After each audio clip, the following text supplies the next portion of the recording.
Welcome back to దీపపు నాన్న vlogs. ఇప్పుడైతే మేము చీర చూసేదానికి పోతున్నాం. కావేరమ్మ చూడండి ఎట్లా రెడీ వచ్చింది, హ్యాండ్ బ్యాగు, డ్రెస్సు, స్నానం చేసి వచ్చింది అనమాట. నేను మా పిల్లల్ని వేసుకొని అట్లే పోతున్నా. పల్లవికి చీర ಮಾಗ ಅದು ನಾವು 6ನೇ ಕ್ಲಾಸ್ನಾಗ ಇರೋರೆಲ್ಲ ನೋಡ್ರಿ ಎಂತ ರೆಡಿಯಾಗಿ ಬರ್ತೀನಿ. ಅವತ್ತು ರೆಡಿಯಾಗಿದ್ದೀನಿ ನೋಡೋಲ್ಲ, ನಾನು ಹೆಂಗೋ ಬಂದಿರ್ತೀವಿ ಅವತ್ತೆಲ್ಲ ನೋಡ್ತಾರೆ. ನಾನು ಏನು ಮಾಡಲಿ, పల్లవి అయితే ఇట్లా రెడీ చేస్తుంది అనమాట. ఫ్రెండ్ ఇంకో 2 క్రాషెస్ దాటితే ఆడని. కరియమ్మ చూడండి. ಇದೆ ಉಚ್ಚರ ಶೆಟ್ಟಿನೇ ಹೆಣ್ಣು ಪಾಪ ಆಗೈತಂತೆ. ಯಾರಿಗೆ? ಗಣೇಶಗೆ. ಅದು ಪ್ರೆಗ್ನೆಂಟ್ ಇತ್ತೆ. నాకు నీ హాయ్ చెప్పు నేను. హాయ్ ಇರುತ್ತೆ ಅಂತ. Hi hi లక్షి.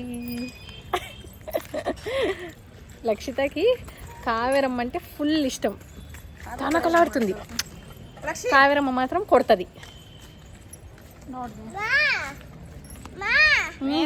కావేరక్క డెలివరీ గురించి చెప్తాను అనమాట. పల్లవి శ్రీమంతం చీర తీసుకోవాలని పోయింది, అందుకే చెప్తున్నాము. ఒకసారి చేసుకునే శ్రీమంతము.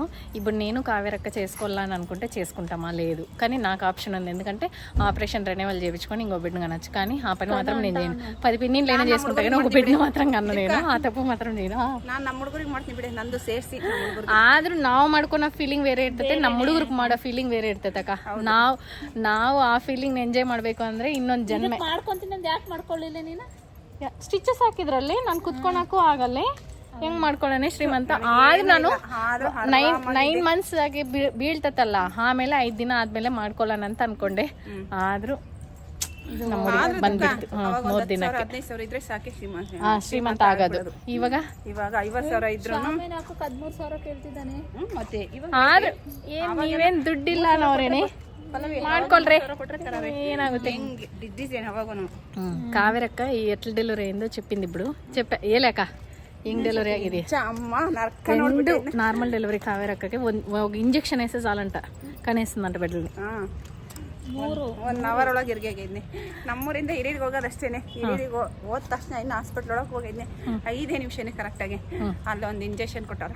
ಆದ್ರೂ ನಾನು ಮಾಡಿರೋದು ನೋಡ್ಬೇಕು ಕಡೆ ಡಾಕ್ಟ್ರ್ ಎಲ್ಲ ಇವಾಗಲೂ ನಗ್ತಾರೆ. ನಿಜ ಎರ್ಬಳಗೆ ಒಂದು ನಕ್ಕೈತೆ ಸ್ಪಂದನ. ನಾನು ಹಿಂಗಂತ ಗೊತ್ತಾಗಿದ್ರೆ ನನ್ನ ಗಂಡನೇ ಅದ್ರ ಬಿಟ್ಕೊಂತಿರ್ಲ. ಇಷ್ಟೊಂದು ಕಷ್ಟ ಆಗುತ್ತೆ. ಹಂಗನ್ನೊಂದು 2 3 ಮಾಡ್ಕೊಂತಾರೆ. ನಿಜನೇ ನನ್ನ ಗಂಡನೇ. ఆ టైంలో మాత్రమే అట్లా అనిపించేది.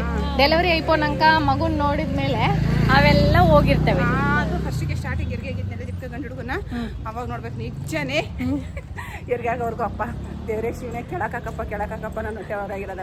ಆದ್ರೂ ಬಾತ್ರೂಮಿಗೆ ಹೋಗಿ ಬೆಳಿಗ್ಗೆ ಎದ್ದ ತಕ್ಷಣ ಬಾತ್ರೂಮ್ ಒಳಗೆ ಬಿದ್ದೈತೆ. ಆದ್ರೂ ಆ ಹುಡುಗನ ಎತ್ಕೊಂಡು ಯಾರ ಕೈಗೂ ಸಿದ್ದಂಗೆ ಓಡೋಗ್ಬೇಕು ಮಂಗಾಗ್ಬಿಟ್ಟಿತ್ತೆ. ನಿಜ. ಯಾರೋ ಒಂದು ಪಿಕ್ಚರ್ ಐತೆ, ನೀ ಬರೆದ ಕಾದಂಬರಿ ಅಂತ ಭವಿಂದು. ಅದ್ರೊಳಗೆ ಅವಳು ಹುಚ್ಚಿಯಾಗಿರ್ತಾಳೆ, ಪಾಪ ಸತ್ತಾಗಿರುತ್ತಂತ ಗೊಂಬೆ ಇಟ್ಕೊಂಡು ಓಡಾಕ್ತಾಳೆ. ನನಗೆ ಆಸಿ ನೆನಪಾಗೈತೆ, ಎತ್ಕೊಂಡು ಓಡಾಕ್ಬಿಡ ಮಂಗಾಗ್ಬಿಟ್ಟಿತ್ತು. ನಿಜ. ಅವಾಗ ಅದ್ರ ಮೇಲೆ ಪ್ರೀತಿ ಬಂದೈತೆ. ಅಲ್ಲಿವರೆಗೂ ಬಂದಿಲ್ಲ ನನಗೆ. ಅದೇ ಹುಟ್ಟಿದ ಮೇಲೆ ಎಲ್ಲರಿಗೂ. ಅದು ಸತ್ತೋಗೈತಂತ ಗೊತ್ತಾದ್ಮೇಲೆ ಅಮ್ಮ ಶಿವನೇ ದೇವ್ರೆ ಯಾಕಪ್ಪ ಈ ತರ ಮಾಡಿದ್ಯಾ, ಇಷ್ಟೊಂದು ಕಷ್ಟಪಟ್ಟಿದ್ನಿ ಅಂತ ಅವಾಗ ಫೀಲ್ ಆಗ್ತೈತೆ. ಎಷ್ಟು ಕಷ್ಟಪಟ್ಟಿದ್ನಿ, ಆದ್ರೂ ನೋಡಿದ್ರೆ ಬದುಕಿಸಿಲ್ಲ. ಆದ್ರೆ ಬಿಡಿ, ನಿಮ್ ಕನ್ಸು ಒಂದು ನಿಜ ಆಗೈತೆ. ಯಾವ್ದೇ ರೆಡಿ ಆಗಿರೋದೆಲ್ಲ ವೇಸ್ಟ್ ಆಗಿಲ್ಲ. ನಮ್ಮ ಹುಡುಗಿ ನೋಡಿ ಎಷ್ಟು ಸೀರಿಯಸ್ ಆದ್ರೆ ವೇಸ್ಟ್ ಆಗಿಲ್ಲ. నేనైతే రేపు శనివారం వ్రతంకి ఏమేమి కావాలో తీసుకురావాలని చెప్పి పోయినా. కావేరక్క చీర కట్టుకొని పల్లవి దగ్గర ఫోన్ చేపించింది.